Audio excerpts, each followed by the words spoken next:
So, set the scene. I've just gone into David Lloyd, heartbroken. Yeah. Collapsed on the chair. I've made it into work in my uniform, of all things. Yeah. Collapsed on the chair, my heart's broken and my dreams are shattered. Yeah. Santa's not real, and how am I going to deal? Yeah. So, I sit down, Lewis is sat opposite me, he's like, what's up, man? And I'm like, bro, do you know what's actually mad? And he was like, what? And I was like, you know how I always bang on about like, and bearing in mind, me and Lewis are equally deluded. Yes. So this Aston Martin chat, he was here for it because he was chatting Lambos. So we used to just ping pong back and forth about bullshit. Yeah. Consistent bullshit that was never going to happen. And so I sat down, I'm disheartened, my dreams are crushed, and he said, bro, what's going on? I said, bro, you know how I've been talking about Aston Martin for my dad? He's like, ovs. And I was like, I've just had a chat to my brother, and like, it's actually not gonna happen. And I love our little delusional ping pong and our banter, but like, I'm actually deep in it for now. Like, it's really not gonna happen. And I explained like, what I'd said to my brother had said to me in terms of like, bro, like, what if we leave here and we get a sick job doing sales here, and we get a sick job here and we get a promotion there, I was like, we're not going to be making $1 million a year. Yeah. Like, we're really going to be making like 100 grand a year, and that's banging, but that's not supercar chat. Like, and it's really not. And that's the best we're ever going to get. And it's also going to be a Butters commute into London every day. And it's also going to be like just grim, like, because it's all well and good talking about this rich guy sales chat, but let's be real, sales is disgusting and I hate it, and we both hate it, and we can talk all this flex chat all we want, but the reality is I hate it. I hate it here. I hate working. You hate working. This is shit. And all we talk about is getting out of here, but all we talk about is getting out of here to go to the next office, and I hate it and I can't stand it and I don't want to do it. And bro, I was like, all of a sudden, like, all this hype, boisterous, stupid chat that we used to dream about, that used to get us through the day, had all like plummeted into dust. I was like, this is the reality where I'm at, bro. Like, this is bullshit. And like, I'm so heartbroken, I could literally cry. Damn.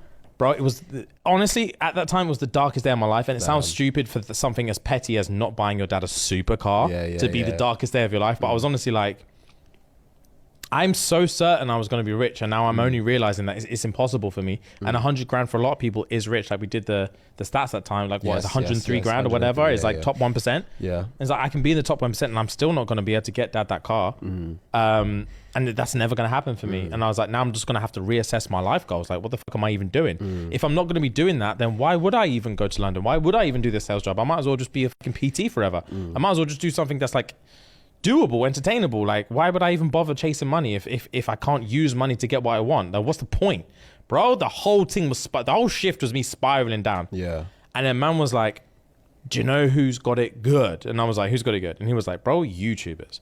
And I was literally like, first of all, shut up. Like, literally shut up. I'm pouring my heart to you talking about YouTubers. Bro, I'm giving you everything that's burdening me, and you're saying YouTubers have it good. Yeah. And shit is brown, bro.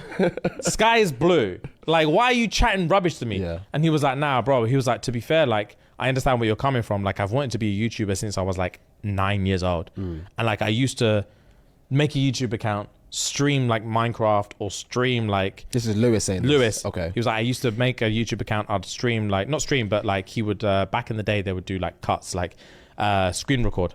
There was screen record and voiceover. Before there was Twitch and streaming and stuff, it was screen recording, voiceover stuff, and just like getting like a flipping 25 streak on COD. Yeah. Old school COD. Like World War II COD.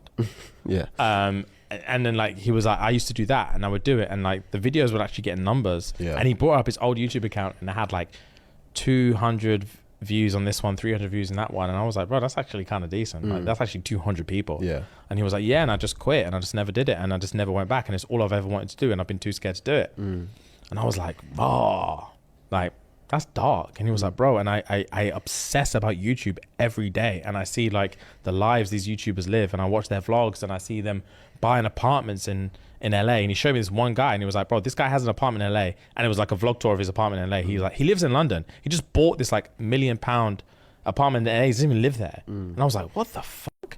And he was like, yeah, bro. And he's like, and then this is the one that clicked for me. He was like, bro, it's not even the big YouTubers that have the money. He's like, just an average YouTuber, just like not even, it's not the Mr. Beast or the PewDiePies or anything like that. It's like just an average YouTuber is making bags, bro. Like crazy bags. Yeah. And I was like, like what? And then I'm getting hyped again. I'm getting delusional again. And I'm like, fuck, what do you mean? And he was like, bro. And Talk me through it. And now we're rallying. We're back to Delulu. Now we're rallying, bro. Delulu and I was like, what are you on about? And he's like, bro, these men are making fucking money. And I was like, swear, how much? And he was like, bro, these men are making 10K a month, 20K, 30, 40K a month. But like to take it all the way back, I'm going to give props to my boy, Lewis, again.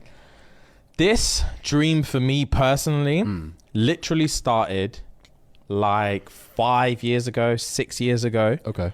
And I've said this on here before, but like, as everyone knows, if you've been here for a minute, you know, like my like financial dream, obviously loads of people always want to like retire their mum or retire their dad or like buy someone a house. Like my dream has always been like, I want to buy my dad an Aston Martin. He can afford whatever flipping car he wants, but that's the car he's never got. Just got to shell money. He loves it and he's never got it. And I don't know why. DB9 was his favorite. I don't know if that's still the case, but he used to love the DB9. It was his favorite car. He never got it. And I used to say to him when I was little, I'm going to buy that for you. I'm going to buy that for you. And as you know, if you've been here for a while, my dad only respects money. He doesn't respect blood, money or and loyalty. power. He doesn't respect blood or loyalty. He respects money. So until your money's up, shut up. You're in my pocket. Facts. My back pocket at that. I sit on you. Pause. So anyway, I was like, I'm gonna buy it. So there was a time where me and my brother had moved, both of us, through a breakdown of simultaneous relationships, had moved out of our respective homes with our partners back into my mum's, and it happened around about the same time. So all of a sudden we're in our 20s, we're living back at mum's. I'm working at David Lloyd in Milton Keynes, and he was working for Volkswagen in Milton Keynes.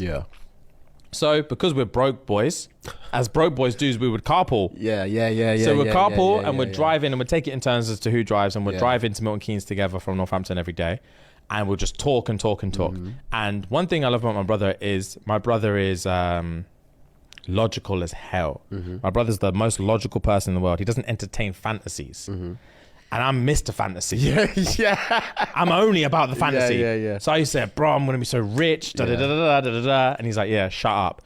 And then I used to say, we were in Newport Pagnell, which is a small town outside of Milton Keynes. There is a Aston Martin dealership. Okay. And it's banging. And we drove past it, and I was like, bro, I can't wait to buy dad this Aston Martin when my money's up, da-di-da-di-da-di-da-di-da. And then my brother, being my brother, couldn't tolerate it anymore and turned to me and said, big man, no offense. Like, I like this energy you're giving, but where do you think this money's coming from? And I was like, obviously, I was working in sales at the time. Okay. And I was like, obviously, bro, like, I'm going to perfect my sales game here at David Lloyd. And I'm probably going to get a sales job in London selling tech. And my money's going to be up. And he's like, cool. Best case scenario, how much do you think you're going to be making? And I was like, bro, back then, like my aspirations, I couldn't quantify money like that. And I was like, I don't know, like 100K a year. And he was like, bet. Good answer. Good answer. Because if you did get a job in central London doing sales, chances are, if you're doing well, you would make 100 grand a year. And I was like, let's go. Gucci gang. And he was like, how much do you think an Aston Martin costs? I was like, I don't know, bro. Like 200K. And he said, good answer. It does cost 200K. So if your entire salary before tax is 100K a year, on what planet do you think you're saving 200 grand to buy someone else a car? Fam, when I say my head exploded, and I was a competent human being. I was a competent grown ass. I was a grown ass man, brought bro. You back down to earth. He drapes me down to earth, and I was like, big man, this is never gonna happen.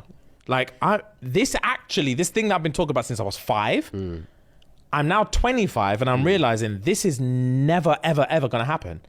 And I physically couldn't stand the humiliation. And I like, this is a dream I've had since I was a kid. You're basically telling me Santa's not real to my face as a grown ass man. And I've already learned that Santa's not real. I was certain this was real. And you're telling me now this is not happening for me. And then he was like, this is just life, bro. Yeah. Like, I'm sorry, Yeah. but you're not buying anyone anything. You're not buying yourself an Aston Martin. You're sure as fuck not buying dad an Aston Martin. Yeah. And just come back to reality because it's boring now. It's Wednesday morning. We're driving to Milton Keynes. It's cold and it's boring. Just chatting. Yeah. Yeah. Let's listen to Radio 4. Shut up. Yeah. And just get, because this is our lot. Yeah. This is what we've got. James, this is our lot. Yeah, yeah. I know you had dreams, but this is our lot. Yeah. And me being me, I was like, fuck that. Yeah. Like, no. And I've always been the kind of person that's like, I'm going to be rich. I promise you that now because I can't not be. Because my personality just doesn't reflect. Facts. It doesn't reflect like I don't Doesn't reflect broke boy. Yeah, I don't Yeah. spend less, I make more. Do you know what I mean? Like Facts. my Yeah, personality doesn't reflect that kind of it just it can't run. So eventually I don't know how it's gonna happen, but going to make money. Yeah. I don't know how. And I rolled into work that day, into David Lloyd, into my sales office, and my boy Lewis was sat opposite me. I sat down. I sat on a haft, bro. I fucking sat down on a haft. And he was like, what's up? What's up? What's going on? Right, that's chapter 1. I'm going to take one more shot and then we're going to get into chapter 2, Cool. okay? Yeah. Pause. So I landed in David Lloyd, I've halved, and he's saying, what's wrong? And he's saying, what's wrong? What's